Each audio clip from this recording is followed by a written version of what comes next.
Ladies and gentlemen, boys and girls, welcome back to the Pizzas Here podcast. I'm Eric, and I'm joined by the usual crew, Jake, Joey, and Will. Today we have another special guest, Tyler Byrum, an associate editor and writer at NBC Sports Washington, in addition to being a freelance play-by-play announcer in the DMV area. Along with being at NBC Sports Washington for over 5 years, Tyler was an assistant broadcast director and play-by-play announcer at George Mason, a content manager at the Washington, D.C. Current, and is the current play-by-play announcer for George Washington Athletics. Tyler, how you doing? I'm doing good. You guys get like a hold of my resume or something? Oh, I was on your LinkedIn profile, baby. Okay, yeah, because you went through everything pretty I thorough had there. But yeah, thanks for having me, guys. Love the name of the podcast. Like literally every time I see those commercials, it geeks me out. Thank you. But yeah, great to be on. Talk some Caps hockey. Let's go. Oh yeah. All right, so you write articles for NBC Sports Washington. What's that like? And everyone wants to know how you first got started there because obviously it's such a great company and such. Yeah, it's my story is interesting, and I think around the industry, everybody's story is kind of different and weird. And honestly, some people are probably going to be mad at my story. I undergrad at George Mason, and then I was just when I was assistant director there, that wasn't a full-time position, so I was doing there what I could, getting as many hours as I can. And then I was running blogs on the side. I did one for George Mason basketball. And then also I did one for Ultimate Frisbee, which is a sport I played. And I'm also like semi big into following. And somehow, some way, I didn't even apply for a job. The editor at the time got a hand on my resume. I don't know how it was passed on. I think I know now, but I don't want to divulge it. Pretty good resume. If I'm, it's gotten a lot better over the last couple of years. But at the time, they just asked me if I wanted to come in and do some like part-time hours, like 10 to 20 hours a week, what we called like digital desk producing, which is just kind of a jack of all trades type of person that does a little bit of everything, social media and whatnot. Went in, crushed the interview, started in 2 weeks. So hell yeah. It's a weird story, but it works. And then 3 years later, I applied for one of the full-time roles and got that. So that's my NBCSW story. Great being there. Great having so much access to the Capitals and the Wizards and just being very close with those teams. Obviously, we have some affiliation with the Washington football team as well. But just being as fun, is it? That's not as fun. It's getting Hey, we won today, right? But yeah, it was it's just great being in that access, knowing what's coming, all the fun stuff that the teams are preparing for, and just knowing that we can go a little bit more in depth than what other publications do, because we know we're essentially an extension of the team, and that we can really give fans and readers the nitty-gritty of stories that you may not see in the Washington Post or other publications in the DC area. Nice, man. So assuming you've written a lot of articles for NBC Sports Washington, what has your personal favorite article you've written been, and can you tell us more about that? Oh man, for the past until recently, for like a year, I kind of did feature writing a little bit for the website. And one of the features I did was actually on a George Mason baseball coach, and he's been with the team for 35 seasons, and that's kind of why I wrote it, because they were celebrating that. And he had like a ton of like fantastic stories to tell. I kind of knew him beforehand, so the ice had kind of already been broken. Yeah. But like one of my favorite stories from him is so it was his 1,000th win story. They were down like a tournament in like the Carolinas. He and his team, or he thought he was playing for win. He didn't know it at the time, but it was like win number 999. And then the team did not celebrate or do anything. They won the game. Everyone went back, and he's like, you know what? I'm going to treat myself to a nice dinner. Goes to a local restaurant, seafood restaurant, gets sick. And he's late for the first game, doesn't think he'll be able to make it, but he comes out and he's like sitting on a bucket. And that's a reference to, I don't know how you guys are familiar to it without divulging what it is, but he was sitting on a bucket for the whole game and with food poisoning. And then that was actually win number 1,000. And the team's like cheering. He's like, guys, I just want to go back to the hotel. Yeah. So I don't care. But yeah, it's probably my favorite story. Probably like a clash of the things that I do or I did.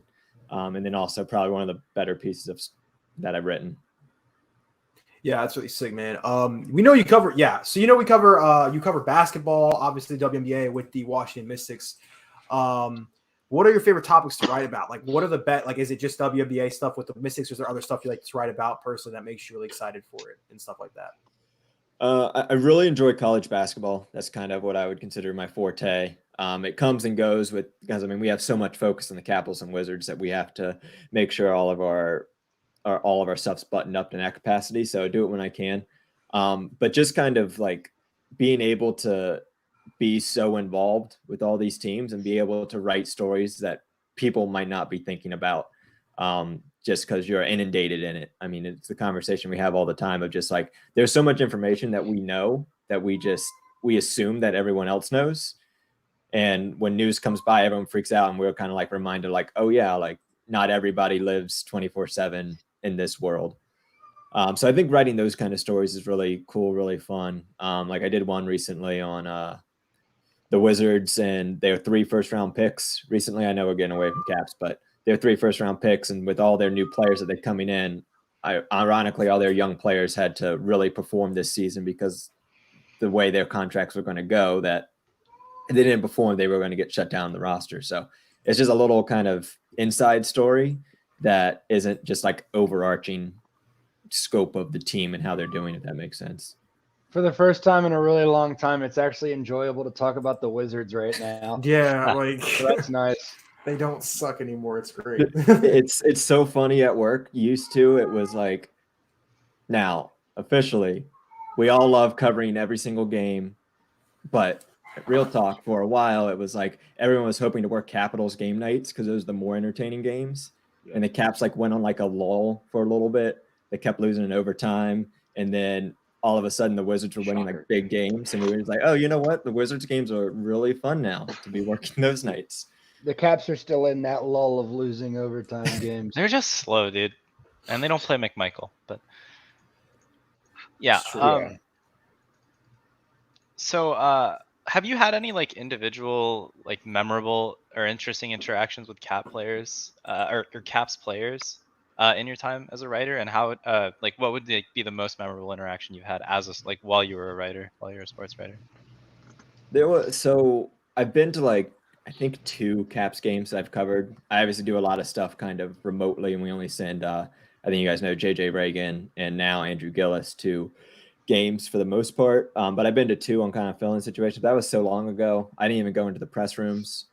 I was actually a Georgetown basketball game that I was there. And I think I like kind of walked by John Carlson, and I didn't know it at the time.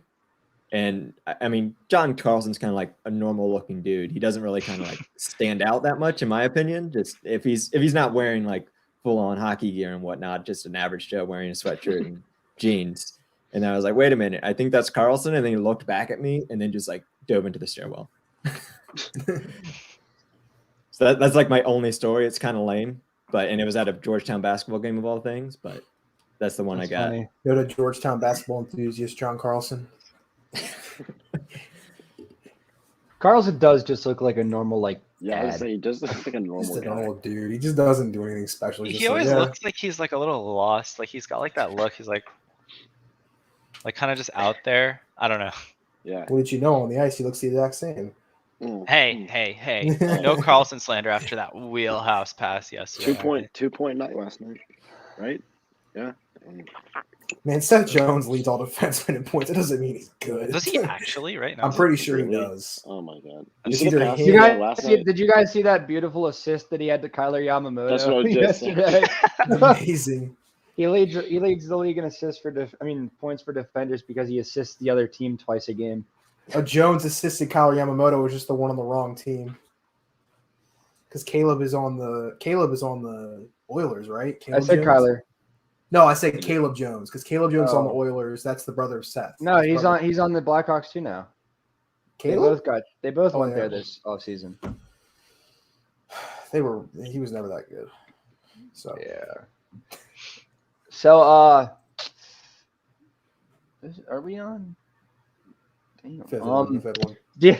So other than your your cool John Carlson story, are there any other cool stories that you have just from your time working at NBC Sports Washington? Yeah. I don't know if I would call that Carlson one cool, but I think he was there. I was at the Mystics when they won their championship. That was pretty fun. I was out there on the court just trying to capture the moment and whatnot. So that's probably one of the coolest things, being able to be involved in that championship. I wasn't physically there for the Caps parade, but being able to cover the Caps parade and just be involved in that moment, and just I think also I could speak for a lot of people, just being in the area when that happened for the parade.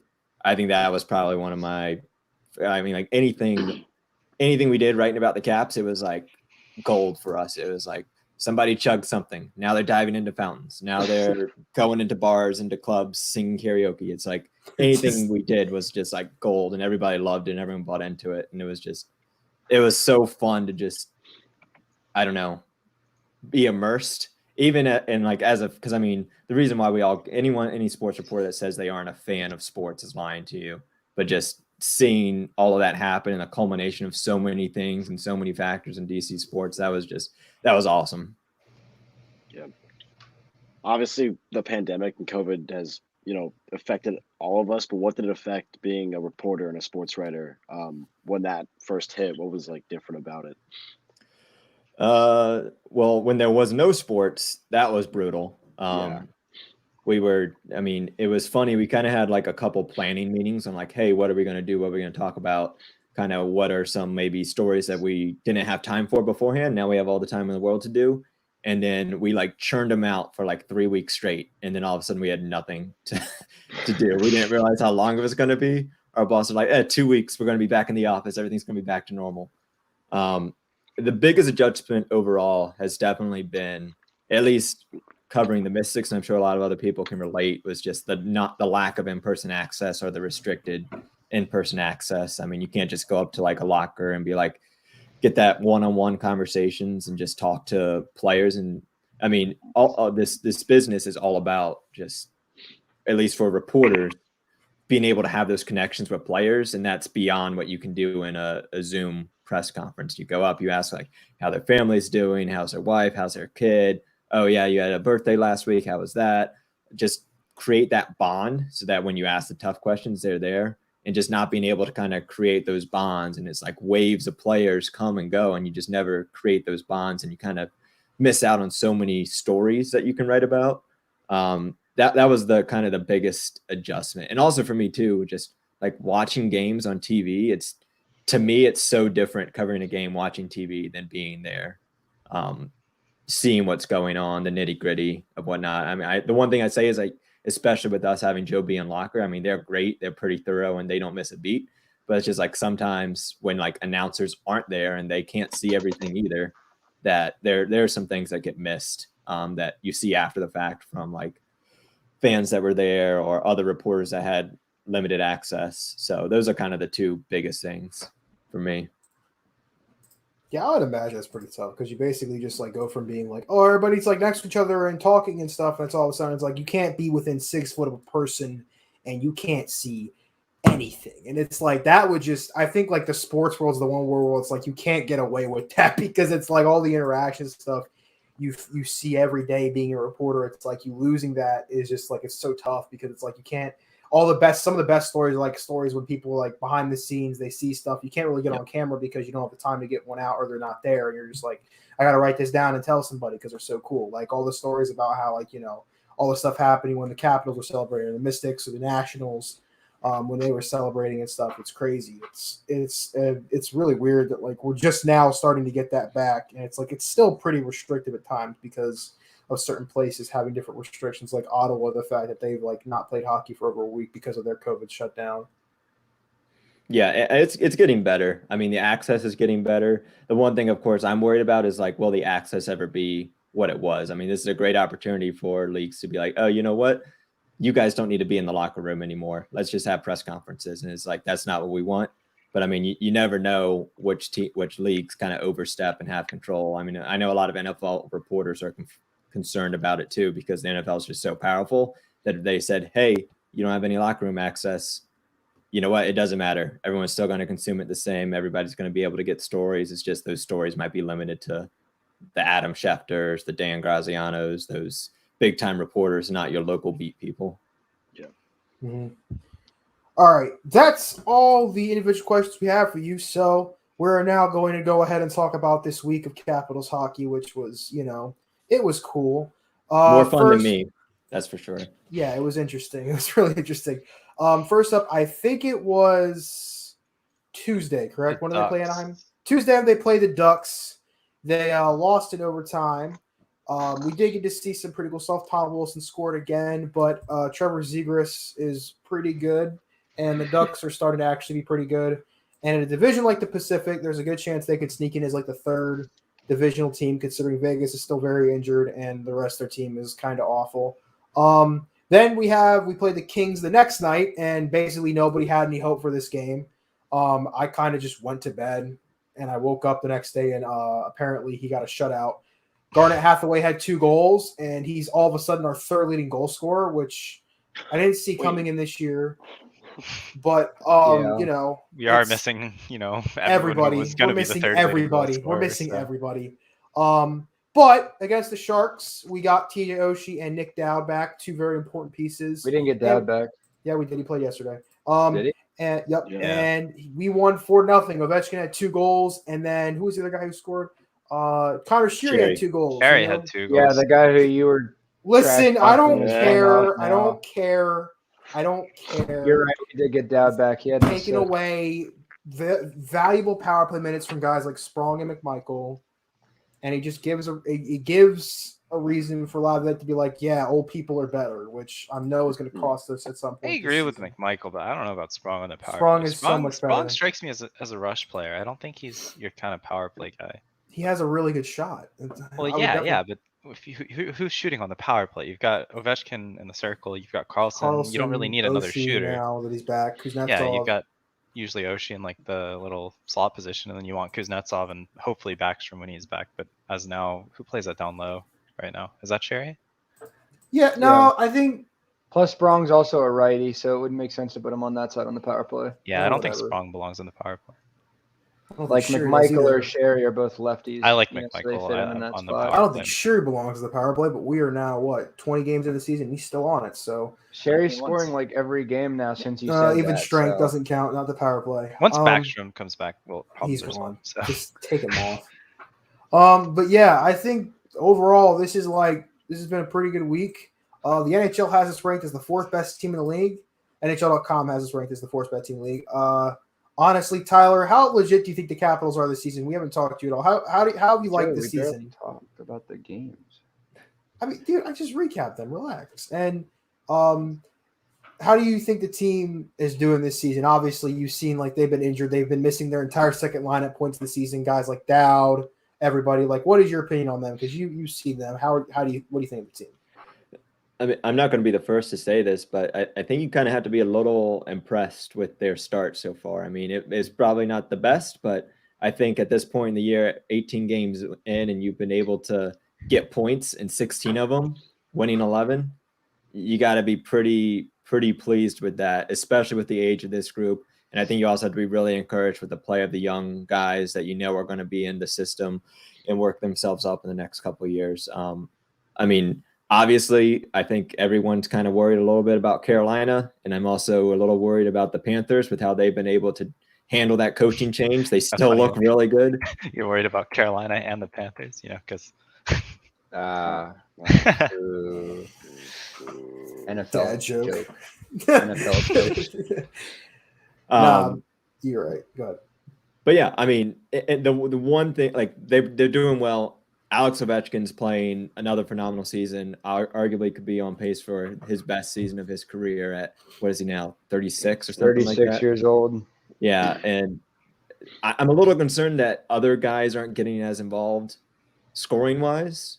But other than that, I mean, you had a very good spot of the season, a very hot start. I think this is kind of like one of those old pre-Stanley Cup Capitals teams where get out to a really hot start and you can kind of just cruise the rest of the way. Because I mean, at the NHL, it really doesn't matter that much if you win your division or get the first or second seed, whatever. So just make the playoffs, get a favorable home field or home ice the first round, and then go from there.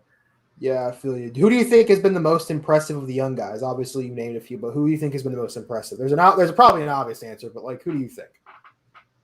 You mean of the rookies? Yeah, the rookies, young guys, basically a mix. Some of them aren't like rookies technically. Like Vanacek isn't a rookie, but he's still technically a young guy. So, I mean, and I think we're going to talk about goalie talk a little bit. I mean, I like Vanacek. I think he's probably the most talented goaltender, at least in my opinion. I mean, obviously there's some things you can nitpick in his game, but I mean, Peter Laviolette threw him in. He's like, basically, you're the number one guy this year, and for the most part, he's been fine. I mean, obviously, I think his rebounding, you can work on that, how he can corral pucks a little bit more there. But I mean, Vanacek's my guy. I mean, Connor McMichael's also, I think, really fun to watch. But I don't know if he's necessarily I don't think we've necessarily seen everything from him.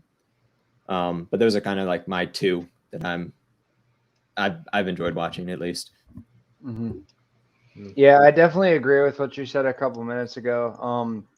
You know, obviously us as Cavs fans like to nitpick every single thing we do. And even if like we're the number one team in the league at any given time, we're going to act like they're god awful. But yeah, the fact that NHL.com believes in us that much and is ranking us the fourth best team in the league right now, not to mention being without like half of our team every night, that, you know, that's impressive, you know, and like, if we're going to be honest, that's, you know, you can't ask for much more than that, given the fact that we're without people like Mantha, who is a second line guy, Oshie up until yesterday, who's a second line guy, you know, Dowd, who's obviously an important and crucial player in our team, et cetera, Backstrom, who's our, you know, Nick Backstrom. So the fact that we're doing as well as we are right now, obviously, you know, we don't want to keep losing in overtime every other game, but again, silver lining in that is you get a point, whereas if you lose in regulation, you get nothing. So, you know, there's a silver lining in that, but I mean, we say it every episode now, until we have all of our guys back. You know, we got to look at the bright side and be happy that we're still doing this well, considering all of the people that we're missing. So, you know, for me at least, that gives me a little bit of excitement and hope. It's like, okay, you know, we're doing this well without all of our important players, minus, you know, obviously like our first line guys. That makes me excited because it's like, oh, when they come back, I can't even imagine how that's going to go. But knowing that we're the Capitals, who knows? When they come back, we might go to dog shit. So, you know, you never really know. But, you know, part of me is excited for everyone else to come back because it's like, oh, we're doing this well without them. You know, how well are we going to do even better with them? So. Well, now it's only what? It's just Backstrom and Mantha out. That's it. Well, that's yeah, Ehlers has COVID. Yeah. The COVID issue. It's COVID. That's not really. He's just got to get off the COVID list. He was completely fine. Oh, COVID's not that big a deal. Yeah. No, I mean he's just like he's not like fucking. He didn't break bad. his collarbone like goddamn Mantha did. I mean he's just out for a week or two. When is Backstrom set to return? If there is a date set, I thought he would be back before Oshie, which is really confusing. Like we should be back within a week or two, is what we think, but you never know. We keep saying that. It keeps getting pushed back. Yeah, we've been saying 2 weeks for like the last 2 weeks, so you know, you never know. We won't know until he's actually back. He didn't go on the road trip, did he? He didn't. Mantha? No. I don't think so. No, Backstrom. Backstrom. Mantha broke his collarbone. I know he's going to be Yeah, back soon. I will say, I think it doesn't matter whether they're injured or not. This start is phenomenal. I mean, if you have everybody, you're still really happy with where they're sitting right now. Yeah. I mean, I think given the situation, it's even more impressive. But if we had everybody and we were sitting at, I think we're like third in the league in points, and you know, you got to think about. I also always take those 3-on-3 losses with a grain of salt because come playoff time, that's not how things go. You're playing 5-on-5. You're playing you're playing Capitals hockey. Capitals hockey is 5-on-5. And you know, obviously, hopefully, it's going to be a good power play, but I'm not so worried about the 3-on-3. I mean, it sucks. I want to see us score 3-on-3, and 3-on-3 is so fun to watch. But from just like you know, we're picking up enough points. We're well within the playoff race. If we lose games 3-on-3, I don't really care as long as, you know, they're looking good 5-on-5. They're looking good. in situations that they'll actually see in the playoffs. I mean, Speaking I of agree. 5-on-5, Ovi at 36 years old is leading the league right now in 5v5 points. So that's another nice thing to think about. I guess this is a little early to mention this, but like what Ovechkin. Okay, if you look at this league scoring race, at number 1, you have Leon Draisaitl, who is incredible and is having the season of his career, and plays with the number 2 guy, who is the most talented offensive hockey player in the history of mankind. I don't care. Gretzky, get out of here. Crosby, get out of here. I don't care about Lemieux. Connor McDavid is the most talented and most impressive offensive hockey talent ever, in my opinion. And then at number 3, you have a 36-year-old Alex Ovechkin. Yeah. And it's a 3-point The real gap. best and most It's a talented player of all time. 3-point gap. It's ridiculous. I mean, that literally, just says so much. It's like absurd. I mean, it's- I don't think he'll yeah. be able to keep the pace up, but the fact that like he is playing like a Hart candidate at 36 years old on an injured Washington Capitals team, and he's not even relying on the power play, like that is beyond ridiculous. I absolutely believe you. Oh, I'm sorry. Go ahead, Tyler. No. I was just gonna say, and like coming into this season too, and I think again getting ahead of ourselves, but everyone was like, "Does Obi still have what it takes to put on some big seasons and catch Gretzky on his contract that he currently has?" And all those doubts are completely erased, and everyone's now like trying to bookmark their calendars on when. I mean, we're still 150 goals away, but I mean, everyone's like trying to make those early predictions and try and get ahead on the curve. I mean, a complete flip of the switch. I mean, he's not going to maintain this hot start. He's on pace for 62 goals this season at 36 years of age, and we're Sounds good. Totally I think it's believable. 45 right now goals. No, it's if you What? take just the season pace, it's like in the 60s. Yeah. Yeah. Oh, well, that's what Blake has it Blake at. I don't know, Blake's like, thing what's is based that- on last season too. Is it? Yeah, Okay. Blake's I talked is to him about it. Because according to Blake right now, it's like 45 after his 2 goals last Screw night. Blake, 60. 45. Well, we're 18 games in. He has 14. Yeah. No, That's some bullshit. It's This stats 62. are wrong. It's Yeah. 62. It is, yeah. I totally I mean, believe he's- 62. He's not going to score 62. I mean, I think. All right, Alright, I Tyler, don't get know the that. video on the show. Get the I wouldn't soundbite. say Get the that. soundbite. Get the soundbite when he scores like 65. John Scott said he we'll was do washed. a This dude's YouTube acting highlight like video he's in for 2008 Ovi. with how good he is right now. So, All right, Tyler, it was nice having you on the show. We're going to have to ask you to leave Yeah, we're now. gonna leave here, buddy. Sorry. We've got the soundbite for the next. There's Ovi highlight absolutely reel. zero Yeah. Ovechkin slander on the Pizza Here I think podcast. here's the thing I want to say about Ovechkin is that if this pace keeps up, he absolutely wins the Hart in my mind. I don't think there's anybody. I don't give a shit what Connor McDavid does at this point. It's fucking expected. Leon What Ovechkin is Draisaitl, doing, like a I don't word care. or I don't two. care. I don't care. You'd The like a Russians beat word. the Germans in the end, anyways. Yeah, you need to read your history. All right. But All right. By that logic, Eichel for MVP. no. But I think Boy, Terry's Ovechkin- winning the Hart. I think Ovechkin is simply doing something. I think he's currently on pace to have his best career season at 36. I don't think that's going to happen because obviously one of the things that's happening is the assists are going up a lot. Wow, we got to say goodbye to Joey too. That is. And insane. Ovechkin, I'm saying he's a fucking Hart winner, Will. I'm not saying he's bad. I think that he genuinely, oh God, not this again. Not this again. no. I think he's please, genuinely bro. put up an incredible one of his best seasons. I think individually Ovechkin's best season you could never top is the season where he won Ted Lindsay, Art Ross, Rocket Richard, and what was the last one? It was and the Hart. I forgot the Hart. All 4 of those trophies in the same season. That no one I think has done that since him. And I don't think anybody will ever again, possibly. Because it's just an incredible that's a season that's like unlike anything else. I think that was the 2009-2010 season too, if I'm being correct. I don't know because that was the year Backstrom scored 100 too.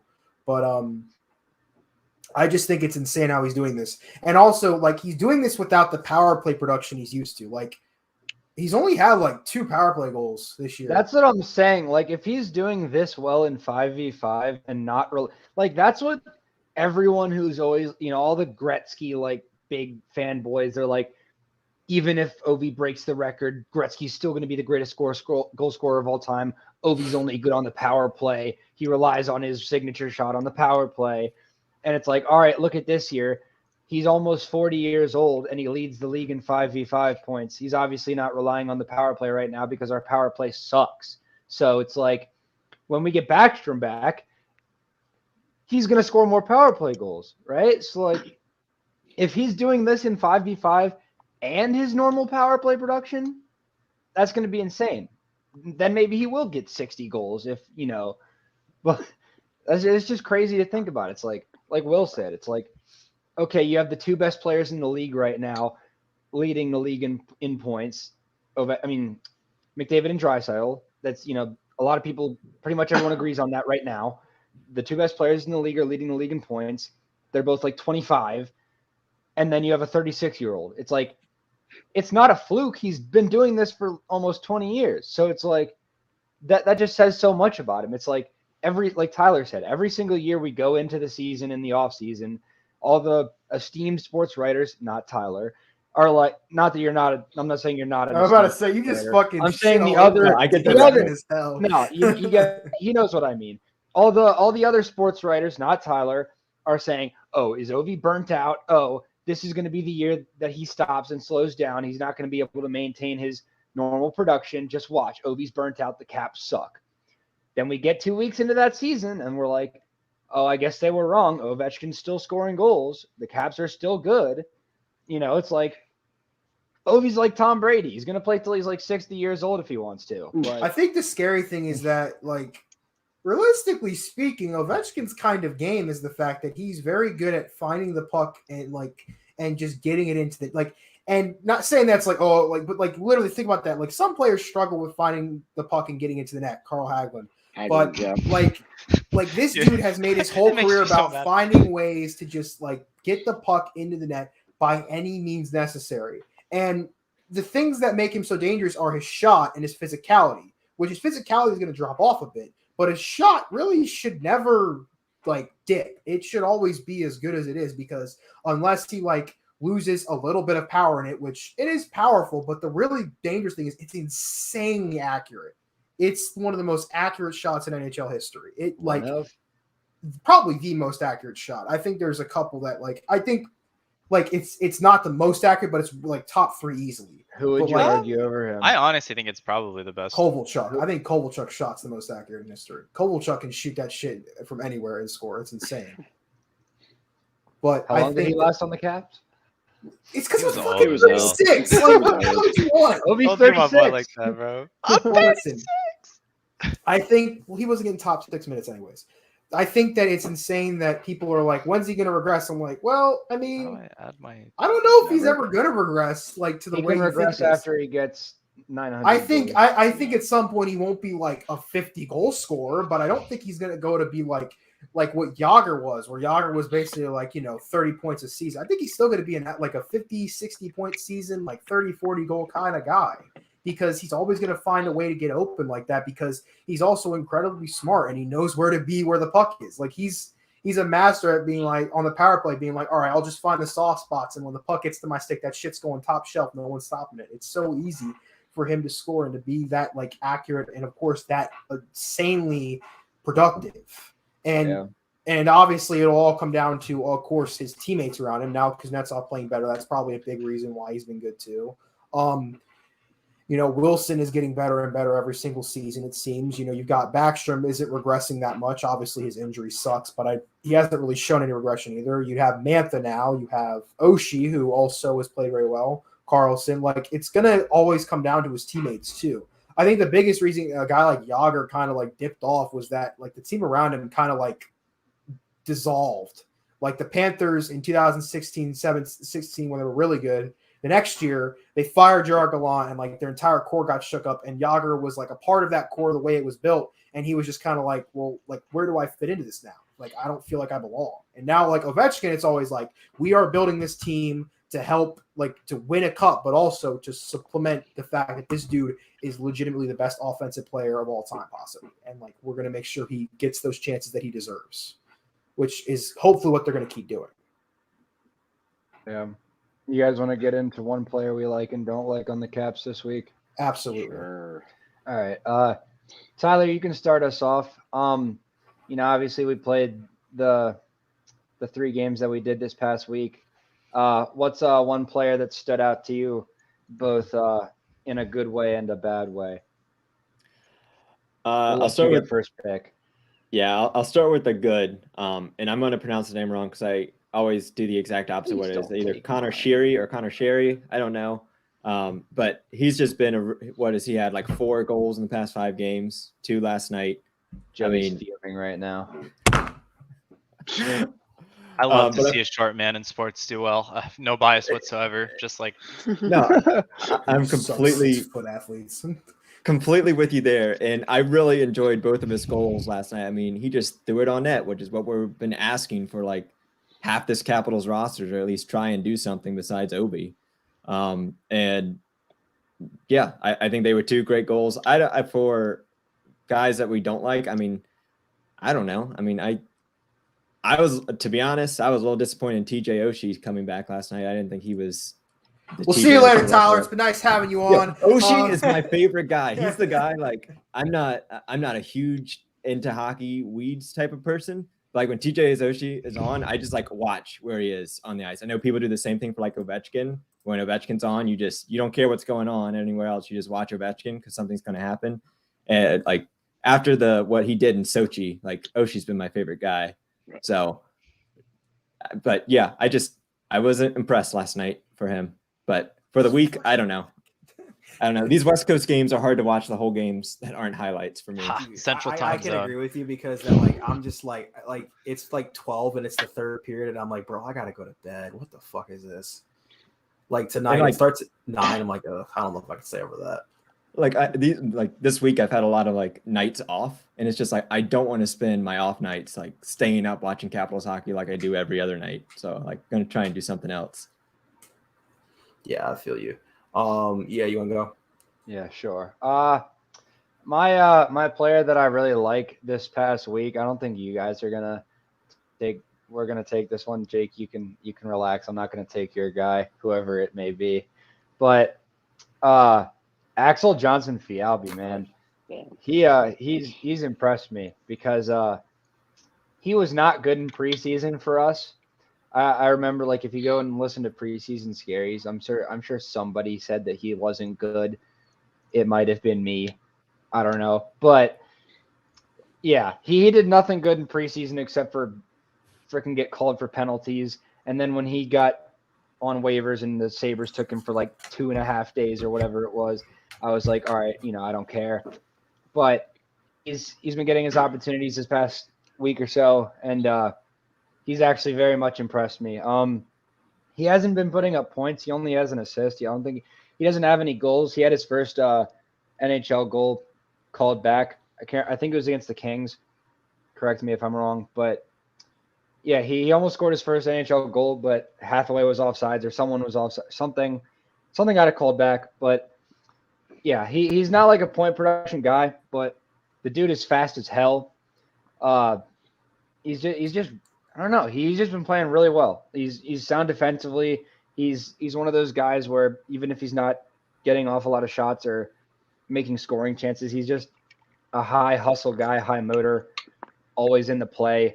He was playing physically, even though he's not the biggest guy.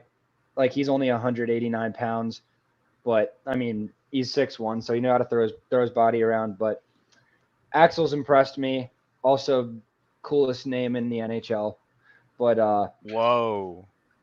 it was cool an names, exaggeration, but it's a No, cool Axel's name. a dope name. Axel a is a pretty sick dope name. name. That's a But dope. it's hockey no name. Will or Jake or anything. But it's a That's cool a name. no. Hey, yo, Listen, chill, bro. But Axel's a hockey name, and he has hockey hair too. Let's like. yeah, he's his hair is sick, so But, Sick for me flow. like that. best anyways, player.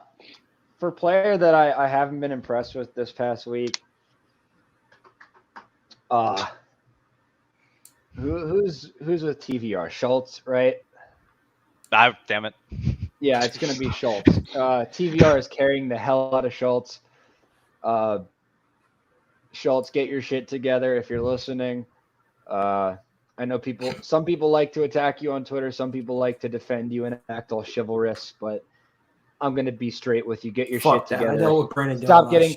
carried by someone who's finally getting minutes in the NHL in TVR. But yeah, somebody else can go. All right, we'll just for a player that I thought did well, I'm going to say Samsonov. just because. Yeah, that's obvious. Yeah, I've thought either one of you guys were gonna say it. I'm surprised no one didn't yet. But, I didn't want to be, take the easy route. Right, I know, but I am. Yeah, but like he's just been playing well than what we thought at the beginning of the season. We thought he was inconsistent, but he's been, he's back on track. And I'm glad he got the 2 shutouts. I'm assuming we'll start him. Not obviously VTech starting tonight. I'm assuming we'll start him against who we play the Habs, because he's just been playing so well. Oh well, it's free then. Another shutout. Third shutout in a row. Another shutout.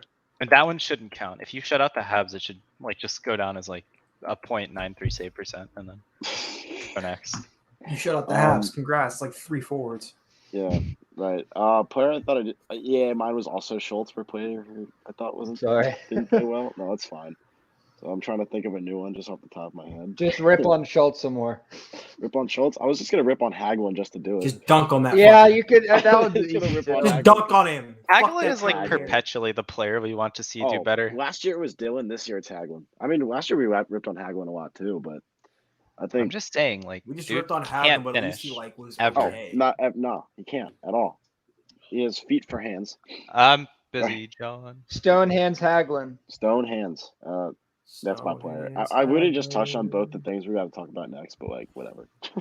We'll just talk. Well, whatever. I'll just not go. All right. My one player I'm impressed with. I'm not gonna lie. It's actually not Samsonov. It's not Shiri. It's not Ovechkin. It's actually gonna be Hathaway. Yeah. That was my second one. I remember last week I was on the fence about Hathaway, and I was like, I don't know what the hell's going on with Hathaway. He seems like he's sort of he seemed like he was in the same boat as Hagelin. Whether it be the fact that McDavid is out and that line isn't together and they're not used with the same chemistry and stuff that they're used to, with how well they play together, or it was just a bad start to the season. I guess it was a bad start to the season because the dude just started scoring goals crazily. And it's really nice to see him score a bunch, especially with the fact that our wing depth was hit very heavily this season with injury. And it's nice to see him scoring a lot. Obviously, guys like Wilson, we've seen him start to score now. He was kind of snake bitten. Mantha was snake bitten for a while until he started scoring, and then he broke his fucking collarbone. She's back, and he's obviously been good all season. He just needs, some time to get back to the ice and stuff like that. But seeing him score more, Shiri is nice. Sprong has gotten good chances. I think if he's given just a bit more time and chance on the ice, he'll score more than what people are expecting. And it's weird. I think he's an RFA, which is weird because they're really playing a lot of RFAs this year. And I think that's because they just want to know what they're getting out of them. Because at this point, they're just we can't just keep giving them 1-year deals. And seeing what's his name? Who was I said was good? Hathaway playing well is nice. I think it'll be interesting this offseason because there are some guys in Hershey like AJF, like you guys have said, or Leeson, that definitely deserve some time and deserve to get their chance full time on the roster. And that'll leave guys like Hathaway and Hagelin, who shouldn't be on this team next year. Hagelin shouldn't. But yeah, I think that's one guy I'm impressed with. The one guy I'm not impressed with, shit, man, I don't know. Hagelin. Nah, I like Hagelin. I mean, this wasn't a week where if you can't think of anyone, just go to the default. This wasn't a week where anybody played bad. I just think Schultz. I think that we need to see more looks on defense. At the start of the season, the defenses looked very good. The top 2 pairings are amazing, and TVR is our number 5. But for all intents and purposes, I don't know what the hell Schultz is doing half the time. He scored a goal opening night and has all of a sudden vanished. I feel like this happened last year where he scored a few goals to start the season and then just all of a sudden was there goes all my production. It's gone. It's unreal. His biggest thing is he's an offensive defenseman. He scores on either side and then he's not terrible in his own end. Well, he's not getting power play minutes anymore because Orlov has proven himself a lot better offensively, defensively. And defensively, he's shit. So I don't know why we're still using him. I mean, at that point, it would be a good idea to see a guy like Cholowski or Irwin get a chance to just play and just see what happens. I mean, worst case scenario, it doesn't work out. We just go back to him, and it's not like it's any harm done. I mean, we have these guys. So in my opinion, I feel like we should just give them a shot. I don't know what the fuck Schultz's purpose is on this team. I feel like his contract last year was confusing, and to this day, it is still confusing why he's still here. And once again, I just his whole tenure with the Capitals has just been very confusing, and I don't know why he's been here. But I mean, he's been here, so that's all I can say. Yeah, just sent me a text to do not disturb. Oh my God, fuck me. All right. Oh yeah. Also, for my or after Will, go ahead, Will. Sorry. I don't think there's too much to say that hasn't been touched on. I will say, I think the player that's impressed me, that maybe isn't as obvious, like obviously Samsonov, obviously Ovechkin, those guys. Kuznetsov's had a great year. Recently, I've liked Faravari a lot, just because he's a guy who's coming into his first real full year in the NHL, and a lot of us, myself included, were calling for him to be in the NHL.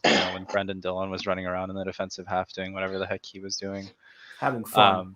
Being bought that when he got destroyed by Mika's advantage out in that range. That was like, the final straw for me. I was like, this fucker's gotta go. Exactly. I'm done. Like I 2 defended minutes this left, man, like, and I he just can't got take exposed by a borderline second liner. Fuck you. But Faravari just stepped in. Zibanejad against us is a Hart candidate. Yeah. No, he is Too the bad Hart he winner. can't play as often. But yeah, he just stepped into a top 2 defensive pairing with John Carlson, who's never been particularly fantastic defensively, and looks really good and makes that pair look really good. And he scored a few goals too. He's doing everything you would want from a young guy. Is he a Hart candidate? No, but that's not what you're asking him to do. You're asking him to do his job. And I want the next Kale McCarr. He goes back to Hershey. Yeah, and then as far as badly, it's really hard to say if anyone's been bad. Oh, also Protas really impressed me, but it's hard to say anyone's been particularly bad. You guys are harping on Schultz, and rightfully so. I guess just Carl Hagelin, like, just go to practice for like 8 hours a day. Everybody. And just shoot the puck. Just never leave practice. Don't even put skates on. Just shoot the puck. I just don't. It's like his finishing has to be like historically bad. Like I've never seen any player that gets as many high danger chances over like the course of like 2 years and just consistently flubs them. Like, it's not like, oh my God, Hagelin got robbed. It's like, no, Hagelin robbed himself by doing what he did. It's just inconceivable. So Hagelin, I need to see a Jay Fresh player card for Hagelin. Like what percentile in finishing? It's like those like Madden memes where like we gave a player 99 stats except catching, and he's a receiver. It's like he gets every single good stat except the stat that's important. This guy can't score. Who the fuck put a curse on Carl Hagelin? I gotta know. This man doesn't deserve it. He's not a bad person. He just sucks at his job. That's a different thing. I also wanna back up my Axel being good claim. I'm looking at a nice. If it's advanced stats, we don't care. I care. Okay. Something that Blake posted 2 days ago. We love you, stat guy Blake. Yeah, Johnson Fialbi leads our team right now in expected goals against per 60 by a decent margin. Because he's been pretty much like everyone. 4 games. It's like 4 games. He's played 7. Nice try.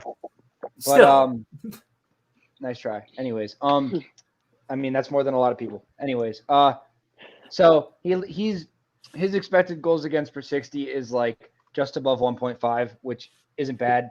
And then everyone else around our team is like between like 2 and 2.5. So yeah, Axel for the Selke. Yeah, and guess who the 2 worst people on our team are for expected goals against per 60? It's gonna be Schultz and it's gonna be Hagelin. Schultz and Hagelin.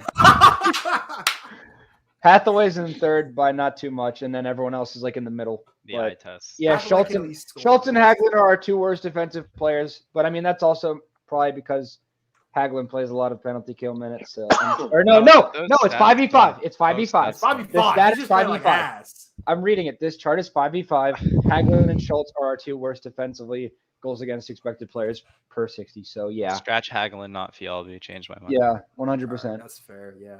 All right. Well, since we're shitting on him a bunch, we might as well talk about it. Carl Hagelin's become a problem, everybody. What are we going to do about him? Now, I haven't checked this contract. We can't just trade trash. No one's going to trade for Carl Hagelin. No one's going to. Okay, I've come to the realization. I've seen God. He's not going to be traded. I have retracted my statements from 2 episodes ago. He's no longer worth it. But I think, is this a situation where like Richard? No, that's not even fair. Richard Panik actually didn't suck for us. He was actually good. Richard Panik was good. I just like with him, it's like, is there a team, Tyler, you should probably know this. Is there a team out there that would be desperate enough or stupid enough to take Carl Hagelin in a trade for whatever reason? Coyotes, maybe. Habs. Yeah, I mean, I think the easy answer is You're struggling. you were like, The easy I answer mean, maybe is the no. No one Coyotes wants just Carl to Hagelin. grant a favor so they can like kill his cap hit. He's I mean, also that would be- 33 years old, though, so no one's gonna The trade Coyotes for aren't gonna be good for a AHL long time, player yeah. worthy who's they're not going to be 33. good for a long time. They have no good players besides like a couple guys. The Coyotes are about to become the Nordiques. Again. Dude, hell yeah! I want those jerseys back in the league. Okay, well, I was looking after this, and I think it's not Edmonton. I thought Edmonton because I was like, fuck it, just put him on line with Connor McDavid and see what happens. That'd be hilarious. He wouldn't Just crack Carl their top Hagelin, six. Connor He wouldn't McDavid, crack that Kyle- top six. Their top six is like the best in the league, arguably. No, Yeah. it's not. Yes, it is. Yeah, it Their is. center core is top. And then three. who's a better top six than the Oilers right now? Probably the Maple Leafs, I think. No, Balance wise. no, get out of there. Someone hit the Marner, boo button. Matthews. You just started your Nylander. statement off with Marner. He's been their leading scorer the past 3 years. He has been good the last couple weeks. I'll give Okay, him like, that, can but you fuck off? Like, no. oh my No. God, you started the sentence with Marner. Okay, it's better than starting with fucking Zach Hyman. Like, Zach Hyman has like 11 goals or something. Or not 11, but he doesn't have he's 11 goals. Hyman is But producing like I hell. think a so team that terrible would be very take. interesting for him would Let's possibly look at be- this.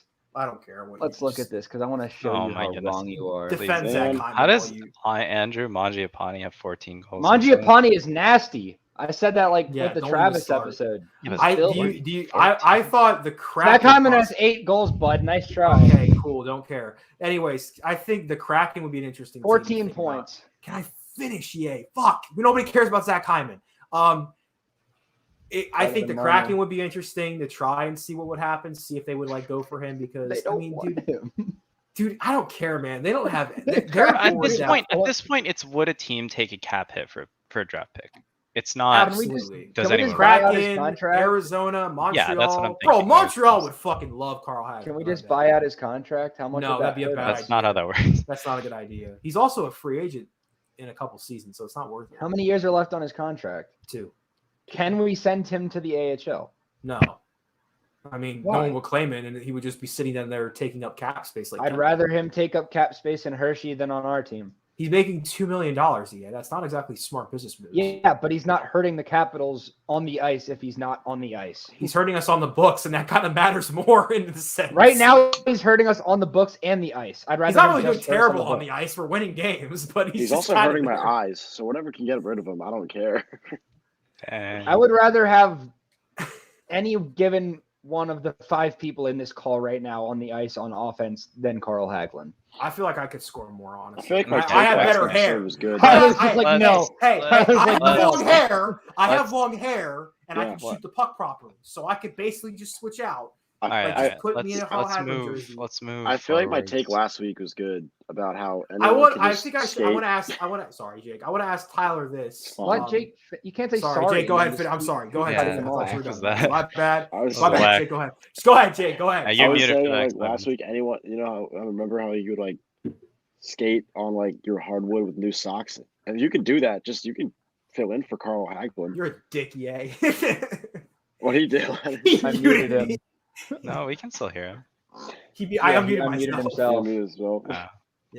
But yeah, Go ahead. that's all I needed to say. Go ahead. Okay, Tyler, I wanted to ask you this because you obviously work closely about the Capitals stuff. Is there anybody you like think could be interesting to bring in for the Capitals? Like we a couple weeks ago talked about possibly Marc-Andre Fleury, possibly, but like, is there any like forward guys you would think about, defensemen that are kind of grabbing guy? You'd be like, maybe they'd be good to put into this team just for like the fact that Matt is not going to be playing until maybe the playoffs, possibly. Like, do you see any of that happening, or do you see them kind of standing put this season? Offensively, I don't think they're really going to do much, if I'm being honest, because I mean, a lot of the guys are not producing to their levels besides Ovechkin, and you got to assume everyone's going to eventually. I mean, TJ Oshie's coming back. I mean, he's not an Ovi, but I mean, he's still going to get you a solid goal production. once every 4 games with that, and 3 points every other night or so. So these guys will perform. It's just it's not working right now. I do like the idea though of bringing in like a veteran goaltender. I know 3 goalies on a roster isn't exactly what every team kind of looks to strive for, but I mean they had a plan last year with Lundqvist that didn't work out. Let's do it again with Fleury. I think there's a valid reason to be able to do that. I mean, if the Penguins were relevant in the playoff race, I know it's way too early to talk about playoffs, but the Penguins were relevant. Yeah, I think you bring in Fleury just as like a mind trip, just to go against Pittsburgh, and everyone would be into that because of the rivalry. Pens are always in the playoff race. I think they're Until they're not in the playoffs. Not this year. No, they're back-to-back Until shots. the Penguins are not in the playoffs, they are in the playoff race. They're in the playoff race. They're in the 100%. It's the fact you got to remember with the Penguins is they're still missing Malkin. He's still out, so like they could get better. Yeah. I want to ask you guys though, because we're talking about goaltending now. Yes or no to this? Either one of our 2 goalies, Sammy or Vitek, would you be okay with trading either one of them 1-for-1 for Fleury, or a good, solid veteran goalie that's still playing well to have them for 1 or 2 years? Not anymore. It means not losing right now. one of No, them. I was gonna say not right now. You say no? I Like, feel like right at yeah, the because I mean, beginning. right now in the past week, they're both playing Yeah. considerably well, and all of a sudden Samsonov heard all of his slander and is playing well again. But like, we don't need 2 good goalies. I mean, if one of them can stay consistent, but I mean, Fleury's an established, goaltender. He's most likely going to the Hall of Fame. He won the Vezina last year. Our defense is somewhat decent enough. If we put Fleury in that, I feel like it could be improved for a year or 2. So are you opposed to that or not? No, I am. I think trading them both when they're RFAs would be really stupid, especially without getting their full value this season. Just because I was one of the people that was like it would be hilarious to get Fleury, but like I think I also want Fleury for the memes, just the fact that he was. That would be hilarious, just to see how pissed Penguins fans get. That'd be hilarious. But I would buy that jersey and walk around the streets. I bought a Kovalchuk jersey. I'd be buying that jersey. That's like Travis buying Lundqvist. Yes, I bought a Kovalchuk jersey. You want to see it? It's the stupidest thing I ever bought in my life. I don't know why. Says the guy who has a Jake Gensel jersey.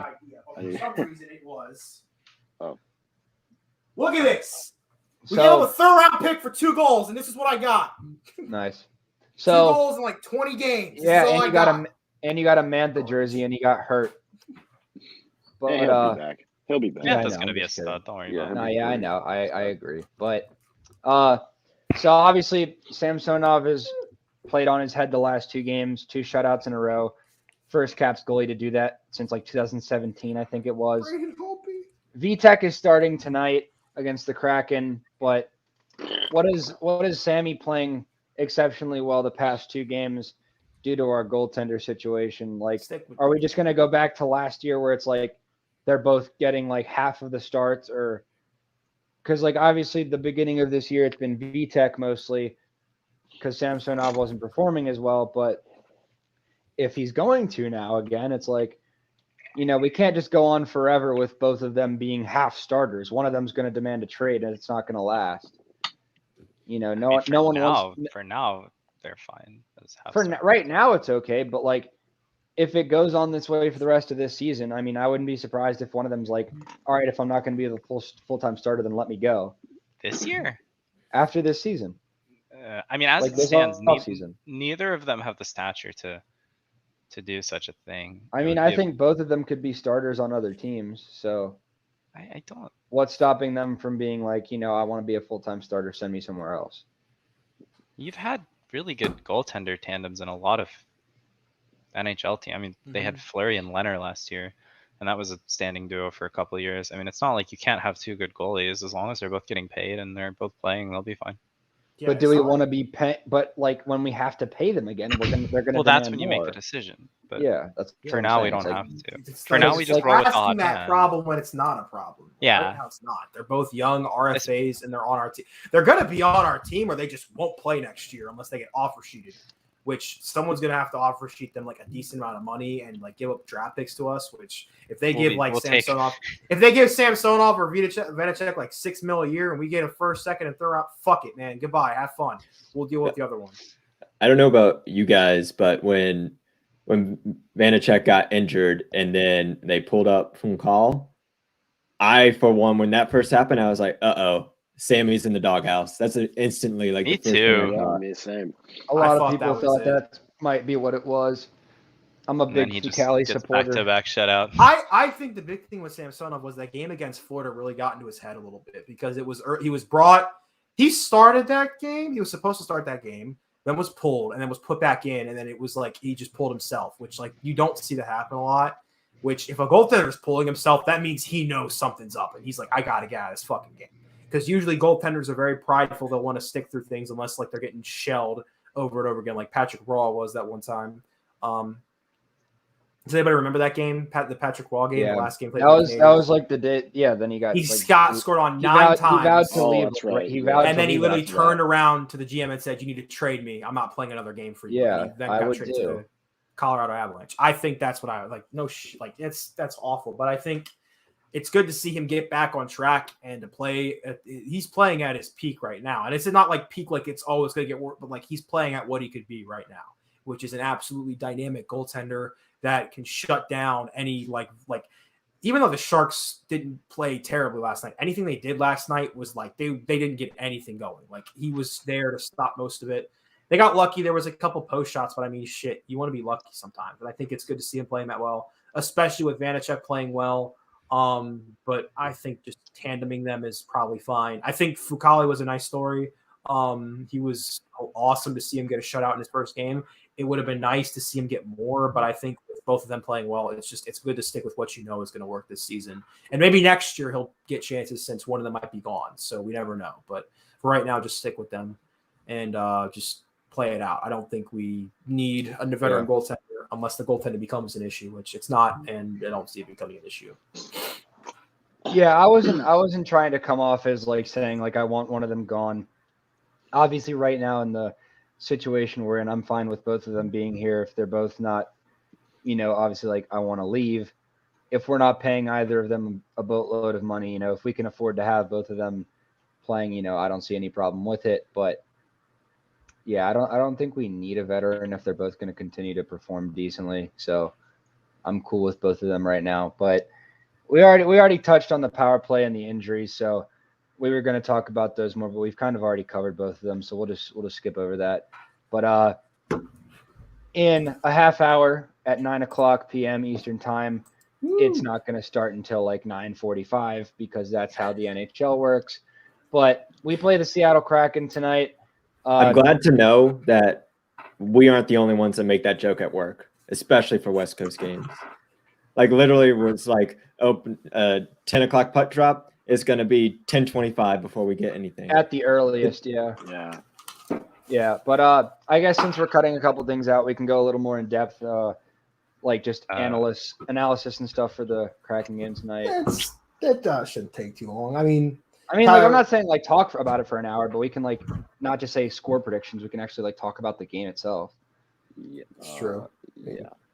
I guess we can start off with predictions and then just talk about stuff revolving around the game as we go. But Tyler, how do you see our game against the Kraken going tonight? Tonight, I mean, after what the Golden Knights did, I mean, I think Kraken's been a pretty disappointing team. I mean, I watch them just because it's the Kraken, and I just want to see them do well, and they have the best sweater kit in the entire league, in my opinion. Yeah. But bad take. I mean, I would say probably 4-1. Maybe they get a empty netter, but they aren't a good team. They're letting pass a lot of goals. Yeah.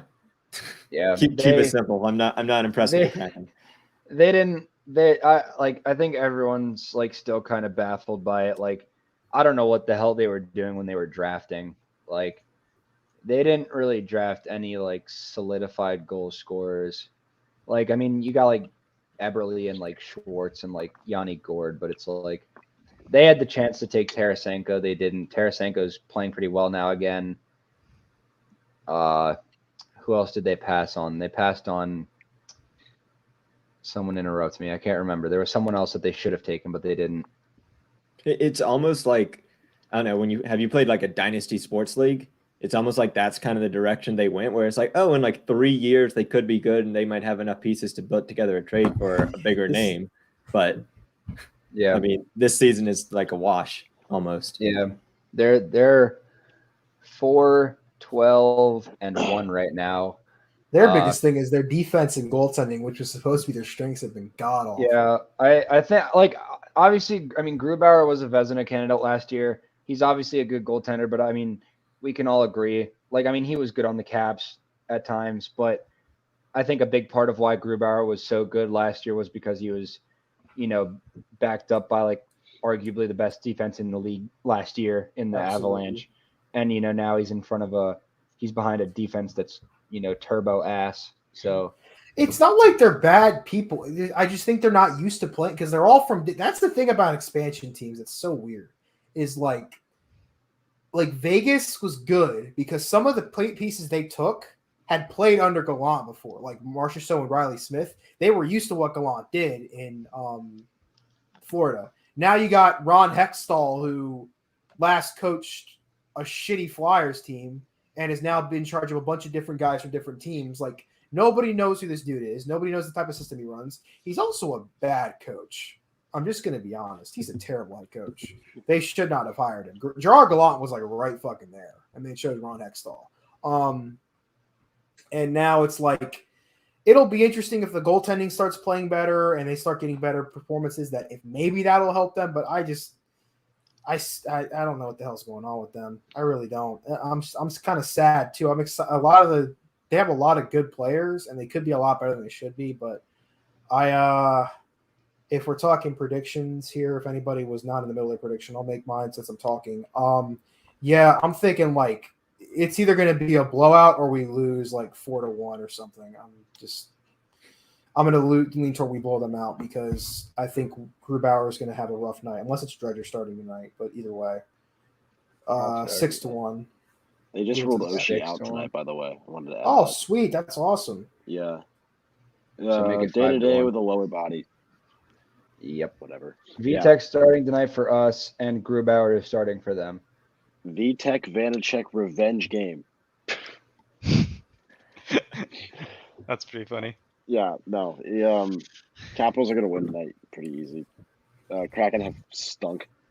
Like all season, right? Like their goaltending is not been good, and Grubauer is a good goalie, so I'm kind of shocked about that. He just has no help really on defense either. So it's just Watch I'm really us lose in scared. overtime. Yeah, I'm really scared to play Brandon Tanev. He fucking owns us. Their starting center is Alex Wenberg. They have what's his name, Matty Benners from Matt Beniers. Yeah, he's going to be good in a year or two. He's going to be their number one center very soon, Right. and then Yeah, he's going to be good. What about Jaden Schwartz? He's their second line left winger. Oh, I thought it was center. Yeah. Who's their second line center? Their first line is Jordan Eberle, Alex Wenberg, and Mojo. We all miss him. And then second line is Jaden Schwartz, Yanni Gord, and Cale Yarncrow. Where the fuck's Eberle playing? I just said first line left wing. Oh. Well, they have Tanev, Eberle. Tanev's on the third line. They have Wenberg, Schwartz. What the fuck, man? Maybe they're not that good. I totally misread this team. I really did think they could be a pretty good team this year, but I guess they just decided to be an actual expansion team at once. I didn't think they were going to make the playoffs. I thought they were going to make the playoffs as a product of their division, not their actual talent level. Yeah. Sometimes it's all it takes. I mean, shit. How many goals does Ovi score tonight? It's not 3. 2. We need it. It's considered a loss. As long as he gets one, I'm happy. Yeah, I think he scores 2. I think we win 5-1. I think it needs to be 3. I think it'll be like 4-2 us. I just want them to win. Yeah. We don't. I just want it to not go to overtime. Honestly, actually, no. I want it to go to overtime, and I want to win in overtime. I need that. Can you also hear me? By the way? Yes, we can hear you. All right, cool. My stuff died. All right. Is there anything specific about this game that you guys are thinking is going to be a factor that you want to look forward to? Well, first time playing in Climate Pledge will be interesting. The new Seattle arena. Yeah. I was planning on going to this game beginning of the season, but I had school. Yeah. Also, speaking of jerseys, Jake mentioned the Nordiques jerseys, and Tyler mentioned the Kraken jerseys. Are we going to talk about that new Jersey jersey? Oh, that God, thing is it's atrocious. so ugly. It's atrocious. Have you seen it, Tyler? The new Jersey thirds? And I'm pulling it up now. New Jersey. It's so the jerseys. disgustingly the New bad. Jersey jerseys. What does that represent in anything? It represents the worst they state in the United States. Is this the green one? No, it's black. It's like they took the old Blackhawks Winter Classic jersey, copied and pasted it, then just put the word Jersey on the middle. Yeah, it's awful. It's bad. It's The worst state's terrible. Ohio. The worst state's Ohio. Don't. When they like had leaked it that New Jersey was gonna get a new black alternate, I was like, this is sick. I'm gonna buy an Alex Holtz or a what's his name? Dougie Hamilton jersey. Bad. I was like, I'm gonna get So one of bad. these jerseys. It's gonna be tough. And then they post that, and I was like, this has to be a joke. Which is like really shitty because they have really good jerseys. Like their Dude, the regular jerseys are really good, and their green one is really good. This is disgusting. Like, what the hell happened? Was like, I just want to talk to whoever was in charge of this and like agreed upon it. I think if it had different colors, it'd be better because the coloring is just disgusting. Like, do you guys think that like there's any chance that, I mean, they probably already like started mass producing it to like release it, but it would be hilarious if like just like how bad the Twitter and like media backlash was against it. It's like they just like pull it and they don't release it. That'd be remember the Chargers, the LA Chargers original logo was really shitty and it was had so much bad outlash. Yeah, the horse. Change it. It looks so bad. Yeah, it looks so bad. But I mean, no, it's too late. They've already released shitty jerseys before. They'll do it again. They don't care. Will, did you make a prediction for the Kraken game? Yeah, I think they win. Okay. So we all think we're gonna win tonight. Absolutely. But after tonight against the Kraken, we play the Habs on Wednesday and we play the Panthers on Friday. Both of those games are at home. Finally, it's been a while since we played at home. How do you guys think those games are going to go? I personally think we're going to beat the Canadiens. At least we would all hope. If we don't, that'd be very upsetting. The Panthers haven't been as hot as they started off the season the last week or so, but I think regardless, that's going to be a tough game. But I mean, we're hot right now. Yeah. The Panthers are, the Panthers. So I mean, they're a good team. We can definitely not play down to their level. It's very possible that we do because we're the Caps, but I think the Rangers just beat the Sabres 5-4. Sorry, Jake, but our Buffalo Sabres. Yeah, America's team. But America's team. I say we beat the Canadiens, and then Panthers. I think it's gonna go down to like the third or possibly overtime. I think we might lose that game, but it's definitely gonna be really close and go down to the wire. Yeah, I think we win both too. I think it's going to be. I think the Canadiens one's going to be really the one that we struggle in because it's going to be the first game after like a long West Coast road trip. It's one of our longest road trips of the season, and it's also the one that takes us the farthest. We're obviously going to go out to Edmonton, Calgary, Arizona, Colorado, and Vegas, and of course other places that are a little bit out west. But I think at this point, this is our hardest road trip. But I think we'll win. But I think it'll be good. And I think against the Panthers, I think we'll play really well. Yeah, I got them winning both. Tyler, what do you think? What do you think about those two games? I wish I could make my prediction after I see the game against the Kraken because I just have a feeling after the long road trip, a presumably successful road trip if they get the win tonight. I just see that Habs game being a letdown. I mean, there's like for the things that you said, coming back, finally home. I mean, just think you have to deal with all your family stuff all over again. And when you've been able to ignore it for like 10 days and you're able to let one game go. Goddamn family back in my life. It's a factor. And I mean, I know. I mean, a lot of teams have been able to take advantage of both these teams through their power play, and that's just one thing that has stunk. So I think there's a lot of reason for the Caps to get up for the Kraken game, especially for Vanacek. And I mean, Oshie's not playing anymore. But I feel like getting back home, they might be looking ahead to that Panthers game. If tonight was a closely contested game, I think they might pull out the win over the Canadiens. But if they win going away 4-1, like I said, assuming my form of prediction is correct, I'd actually probably say 2-1 Canadiens just because it has trap game kind of written on it. Mm-hmm. It's also for the game against the Panthers. It's the day after Thanksgiving, so we gotta take into factor. People are probably gonna be skating a little bit slower. Well, also remember, some of them aren't exactly. They're not American. Some of them are American. So they aren't celebrating Thanksgiving. Well, I mean, I think people that any come to America excuse- still celebrate Thanksgiving now. Yeah, any excuse to get together and eat a crap ton of food, I think, can be celebrated Fair. in many Yeah. countries. Is there anybody playing Thanksgiving Day? Probably not. I don't think so. I know think they look at usually the they NFL. stay away from Christmas. I know that, but I know Thanksgiving. No one plays on Thanksgiving. Damn, really? Yep. That sucks. They're playing Christmas. Jake, Will, what do you guys think for the 2 games after tonight? I think we beat. I'm just gonna go quick. I think we beat the Habs and then lose to the Panthers. I think the Panthers are gonna. I mean, you said they haven't been playing as hot as they have, but they're still a really good team. So I think we lose to them, and then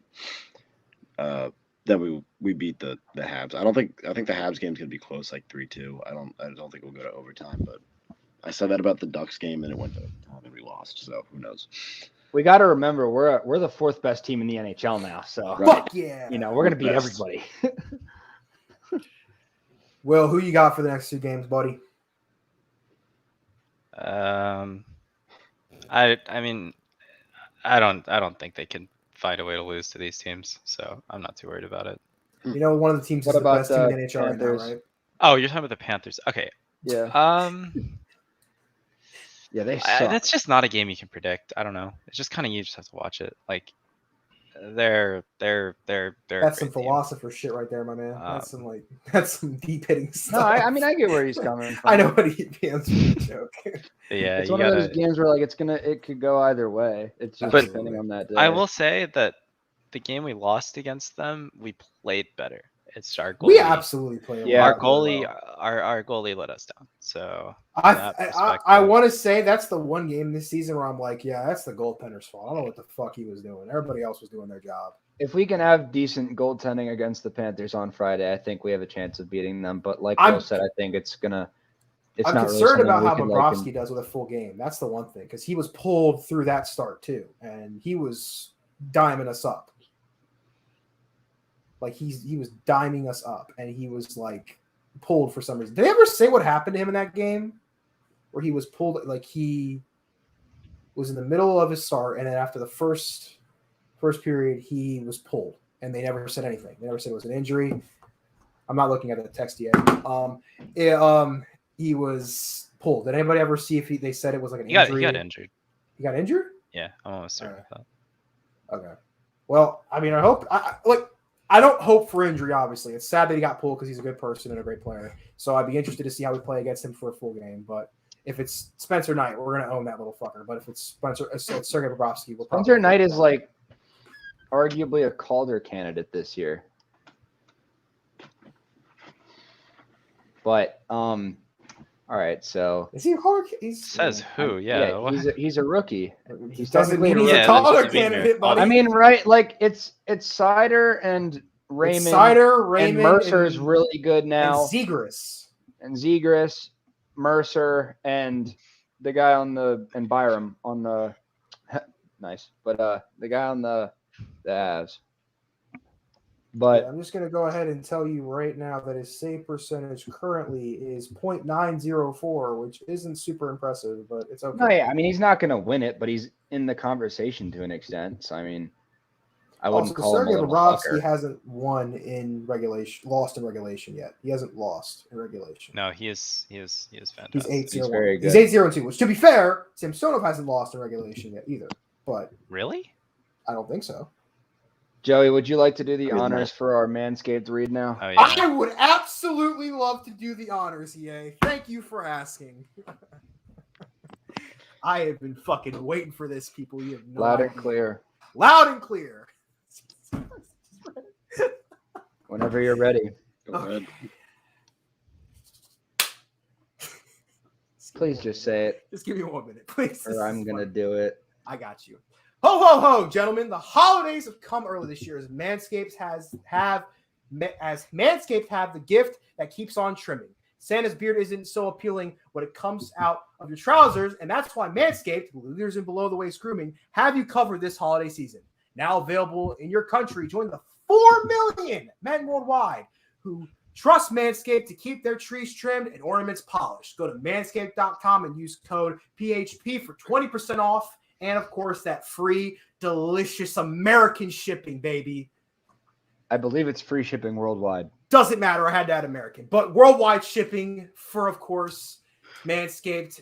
You know the code. It's PHP. Please go use it. Do whatever you can. Buy whatever you want. They give us great products. They gave us this cool little thing to like describe everything to. I love this. It's a fucking newspaper, and it's a reusable mat to shave over. Exactly. So that you can discard of your is? Shavings. Yes, That's what that's this the is? purpose of it. Oh shit! Wow, you're a great product tester, Joey. I've shaved, what but I it's just didn't for. use that for what it was. I didn't know that's what it was for. I didn't, but like now that I know, I'm gonna use it for it. So Go once again, to manscaped.com, use code PHP, 20% off, and free shipping worldwide. Over 4 million people trust Manscaped to keep their family jewels all nice and clean. So we do too. So you should also. you should trust Manscaped with your life. So back to hockey. Around the league. Can we call? I gotta call it. Yeah, you can go. Well, Yeah, I'll All see you right, guys. bye, Will. We love you. Bye. Later, brother. all right. I guess each of us can say a player from around the league that we like this past week very quickly, and another team that we like this past week quickly. We'll just do one that we like, no one that you dislike, just one player and one team that you like.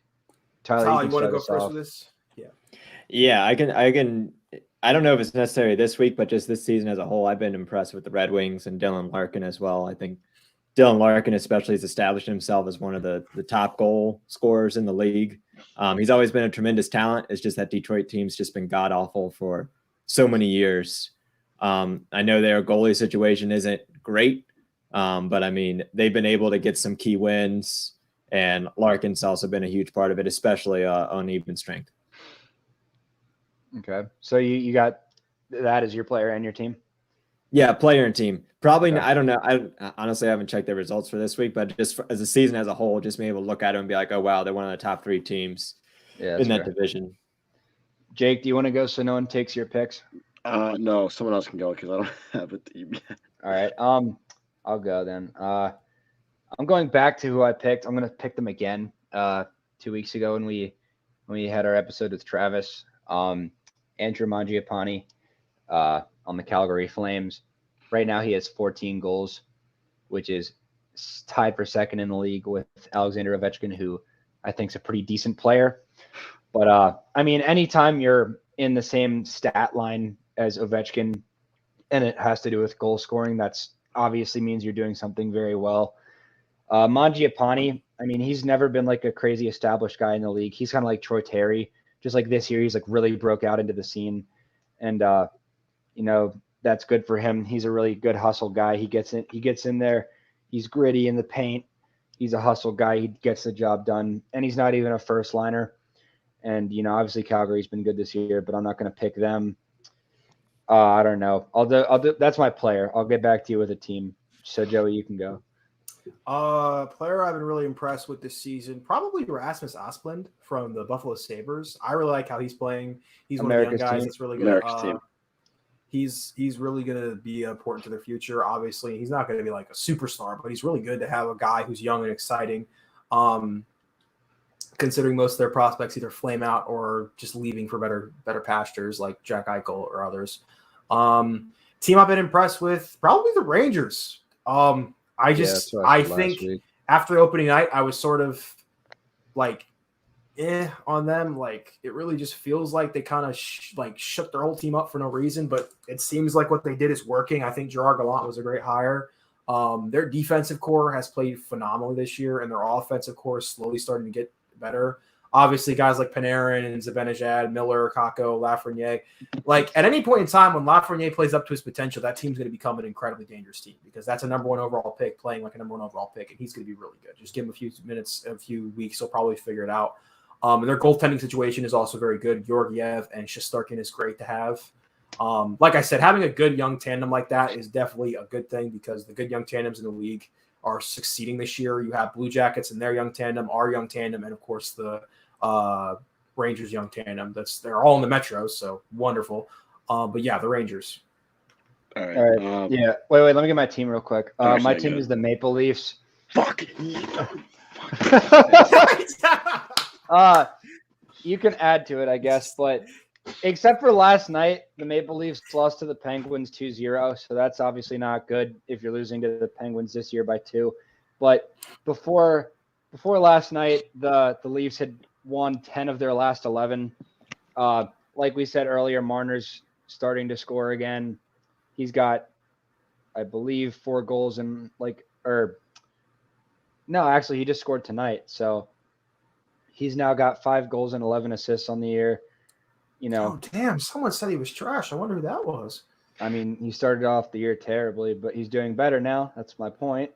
Matthews is starting to score some now again, etc. They're one of the best top 6 forward groups in the league.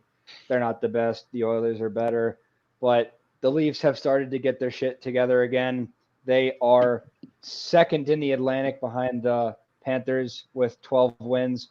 So, yeah, the Leafs have been good lately. God, sorry, Jake. Man, it's fine. Our weekly stealing of my pick. Yeah, I was gonna say the Maple Leafs for my team because they've just been playing really well, and I think they're winning right now. You said Marner scored tonight. Mm-hmm. Yeah, Marner scored. They're playing the Isles right now. They've been playing very well. I don't know what to say that you didn't just say because I was gonna say it, but for my player is actually Jake Oettinger of the Stars, the goalie. Mm-hmm. He's 63 saves in his last 2 starts. He's been playing pretty well. I think is Holtby still hurt? Yeah. Yes. He's filling for Holtby. He's been playing pretty well his last couple of starts. So also got a really cool first name. Yeah, really dope name. That's yeah. Who was your team that you picked? Maybe I couldn't think of one off the top of my head. It was the Maple Leafs, but all right. Yeah. So, important question for you, Tyler. I don't know if you've picked up on it yet, but whenever we have nice guests like yourself on our show, we ask you this question and somehow alter it into being the episode's title. But you are not allowed to say some basic shit like cheese or pepperoni. But what is your ideal slice of pizza? Oh, great question. I'm a Hawaiian pizza guy, so you gotta have not just the ham and the pineapple, but you also have to have the bacon on top. The bacon, that's literally my answer. Yeah. I don't even want to give you the title now because it's like that's my favorite. It's like no. We'll make the title like Tyler and Eric agree on pizza. Jake, did you say that was yours too? An hour and a half of content and it gets to that and it's like, oh, that's what the title's about. I maintain if you don't like pineapple on pizza, you have never tried it. Never tried it. It's not bad. We can make the title Pineapple Belongs on Pizza. Yeah. There we go. Well, then no one's gonna watch this shit. Everyone that's eating pineapple on a pizza will. Yeah, they'll be. We could just make the title like Pineapple ? Fine. No, it's not my favorite, but I like that. It's not my favorite, but it's good. Do you have any questions for us, Tyler, that we could answer you? We just always ask that just in case there's anything you're wondering or anything else you want to left to talk about. No, just kind of one that I'm always just curious on I think it was you, Eric, that talked about earlier, just how the team can be the top team in the league and we always find things to nitpick about them because it's never good enough. It's never good enough. We want a cup. We just want everything now. So we're at this point where the team they're getting older. Do they have to how many years are you giving them to try and win another cup? Like what's the range for you guys that you would? I'm thinking 4. You got 4 more years of Ovechkin being as good as he is, at this level, and then you just say la vie. His last season, that's going to be when he's chasing Gretzky. So that's when you're like, that's what that season's about. The next 4 years are about getting cups, winning titles, establishing that this was the best dynasty, possibly in DC history. like there's only maybe one or two other like grouping of teams I think you could consider in this echelon. Like the recent Nats success is probably up in that echelon. The Redskins or the Washington football team when they were before Dan Snyder bought them. And Wizards never were really that good. But you have really that echelon of you want to create that dynasty so that there's no doubt that this legacy, you know, these groups of players, they'll look back at this like and think about how this was one of the great dynasties in DC, the greatest dynasty in DC sports, and possibly one of the best in hockey sports because it's really I don't know impressive. about that. I think there's a few, like obviously the Montreal Canadiens in the 70s, the Oilers in the Blackhawks. 80s. Blackhawks. have been more of a Islanders. dynasty than us lately. The Blackhawks in the 70s. early 2010s. You have the Pens. Penguins in the Crosby era. I You could think say the Lightning now too. the Lightning now. I think if they were to win maybe 2 more cups, maybe one, we'll go with one. They win one more You're cup. on drugs if you think we're winning 2 more cups anytime soon. I think if they win at least one more, they definitely can consider themselves one of the best dynasties of the 21st century by far. They can consider it because of just how, because you look at teams like dynasties isn't always about winning just the cups. It's about being successful otherwise than that. Like if you look at the seasons that the Penguins haven't won cups, they're still in the playoff race. Or, you know, you look at the Devils, they were like a cup contender every year in the early 2000s, and now all of a sudden they can't fucking make it to the playoffs. We're the team I can't remember if we were first or second, but I think we're first. Like most wins in regular season in the last 5 years out of any team in the NHL. And then like the Penguins and Lightning were second and third or something. Yeah, and that makes sense. It's like, I mean, we're the last like 5-10 years, we've been a good team. We've been a good franchise. We've just only been able to capitalize on it once. But like going back to your question, Tyler, about how many years we have left to win cups in the OV era, I think maybe this year and maybe next year. Then after that, I don't think we have a chance of winning another cup with the OV Backstrom Carlson era. I mean, like you said, they're all getting old, but obviously, like I said earlier, I think Ovi could be a solid, you know, player for until he's 60 if he wanted to. But, you know, I just like the team around him. It's like, obviously, you know, Backstrom is an elite player in his career. Obviously, Carlson is, you know, et cetera. But the rest of them, I don't think they can do that until they're 60 like Ovi can. So I think we have a decent shot of winning the cup this year. I mean, I definitely wouldn't have said that at the beginning of the year. I would have said you're crazy, but considering how well we're doing, missing so many crucial people and our power play, which is something that we've always relied on a lot, being so bad this year, and we're still doing well. When Backstrom comes back, if somehow by the grace of God, Mantha comes back for the playoffs, I think we could make a pretty deep run and maybe have a chance of winning the cup. But at the same time, I don't think we're beating, you know, Carolina or the Panthers or maybe even like the Oilers in a 7-game series. So I don't know. We need to stop hyping up the Oilers. You put a team that actually has a balanced lineup in front of them, they're losing. I mean, we take a lot of penalties, and the Oilers are insane on the power play. They're like 50%. So if we get into a series with the Oilers and give them 3, 4, 5 penalties every game, they're going to beat us. So, you know, I don't know. Like their power play is still 40% right now. So, you know, that's pretty terrifying. That is terrifying. But the Preds have the second best power play in the league. That's funny. They're seeing guys like Duchesne finally play well, which is odd. Duchesne's playing well this year, yeah. I really thought they were going to be bad, but you know what? I don't know things apparently. Is there anything else you guys want to talk about? Wait, Jake, why don't you? I don't think Jake. What do you think about the cup window? What do you got years wise? I'm thinking 5 years, right? Like nearing the end of Ovi's contract is where it's going to matter because we don't, you know, our future after that we don't know. So I think, you know, Ovi's going to try and chase a cup, even if he's trying to chase Gretzky. I think he obviously still wants to do both because it's Ovechkin and he's an animal. So I think I'll give it 5 years. I know his contract. Yeah, whatever. But I think I give it 5 years. He has 4 more years on his contract after this year. Yeah. After that, He just signed it. Yeah. Well, I don't know if Ovi. I don't think Ovi really cares about contract. cups right now. I don't think he's gotten his 1 cup. He couldn't care less. I mean, obviously, like anybody would his want last another contract cup, in the NHL at least. I don't know. I mean, he said he wanted to play in the KHL before he retired, and it's like, yeah, okay, dude, you run out of like. Yes, he can play until he's 60, and especially in Russia, you can play a lot longer than you can in the NHL. But it's just like, how long does he want to still be playing? You know? Yeah, he wants to raise his children.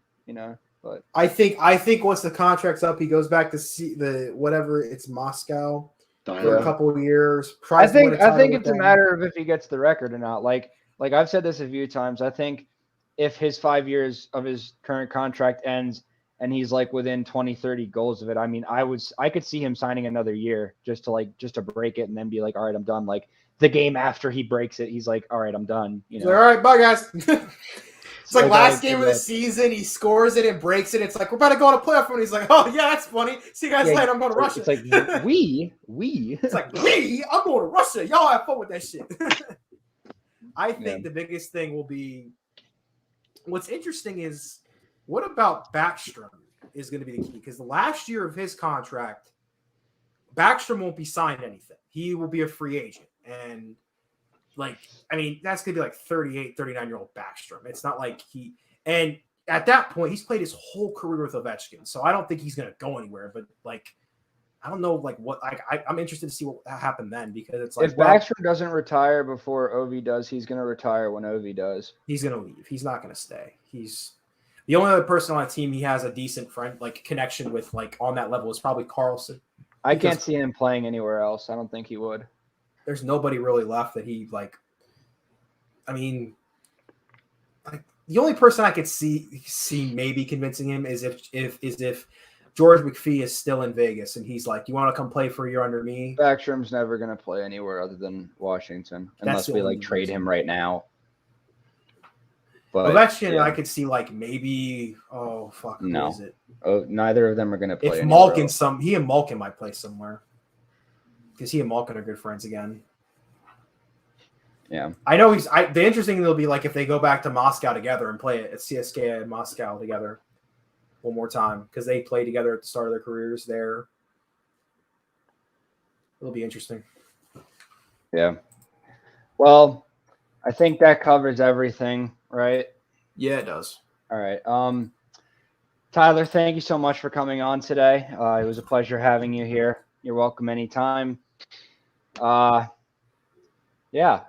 for listening, everybody. If you're still here, we love you. We'll see how this game goes against the Kraken that starts up in a few minutes. But other than that, I think that's everything. So Thanks for listening, and everybody have a good night. Absolutely. Take care. Wait, I need an inspirational quote of the day. Have a great Thanksgiving.